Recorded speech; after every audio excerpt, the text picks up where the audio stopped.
we talked a little bit in the frontline setting about the combination therapy, combination targeted therapy.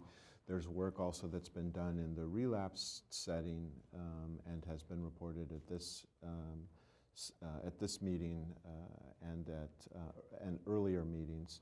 What are your thoughts on combination strategies in the relapsed setting? So I mean, I think that that certainly, if we're talking combination with antibody, and the Murano study with the finite duration included an antibody, and I don't think anybody is questioning that you want to use the venetoclax with the rituximab. What is more interesting is all of the new combinations of BCL2 inhibitor with BTK, and depends on which BTK, and there's PI3 kinase inhibitor combination studies, and I think that all of those studies are very exciting. The MRD negativity rates can be quite impressive in the different studies, but at this point in time, we really don't have any evidence that tells us that trying to put everything together in the relapsed setting is going to be better than giving sequential access to the agents in the way that the phase 3 studies have now been done. So we know that BTK inhibitors work very well in the vast majority of relapsed patients who haven't obviously been exposed to a BTK inhibitor before. And then the same for venetoclax and rituximab in the Murano study. Most of those patients had only had one prior line of therapy, which was usually chemoimmunotherapy. And response rates were excellent and very impressive and durable. So although the combination of ibrutinib and venetoclax, or acalabrutinib and venetoclax, obinutuzumab, these combinations, they look very impressive, I think that the data is really too short at this time to be able to tell us that those strategies are better. And I would say that the choice currently should be between a BTK inhibitor and venetoclax and rituximab for patients who've received chemoimmunotherapy in relapse. The difficulty is that obviously if you've had a BTK inhibitor as your first-line therapy, then really you're looking at BCL2-based therapy. There's not a lot of choice at that point. We don't know how well it will work and whether finite duration of therapy is as good an approach. We'll just have to sort of wait and see. Do you have a different overall strategy for relapse 17P than relapse non-17? So I've heard a lot of debate, and I think like most people, I think Jackie had even mentioned before when she was talking about even choices for frontline.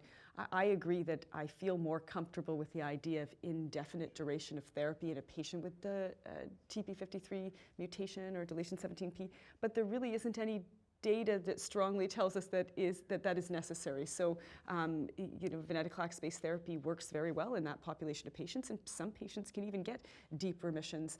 We don't know whether continuing the agent would actually have led to a better overall survival later, rather than having the fixed duration and then retreating, expecting that probably retreatment would occur earlier than in a lower risk patient. You really need to look at both strategies in a clinical trial, and I think that there's a lot of nervousness, so I'm not sure that the uptake of a study of that nature would be as brisk as some other clinical trials, but I think that there's a lot of willingness to try venetoclax-based therapy with a finite duration in those patients, and so although that's not going to be in a prospective comparative fashion, I think we will get data. Certainly the CLL14 study frontline didn't exclude patients with deletion 17P, and the Murano study still had patients with deletion 17P. So there are those patients out there that we'll be able to look at and just see how they do. It's going to be cross-trial comparisons to see how patient outcomes.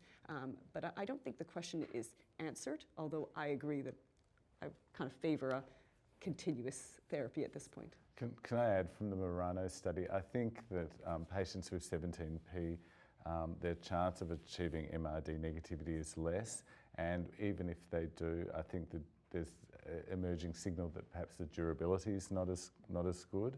So, but having said that, there's still patients with 17P who were treated on the Murano study who achieved MRD negativity in a long treatment-free interval. So it's not completely out of the question. I just think it's probably less likely.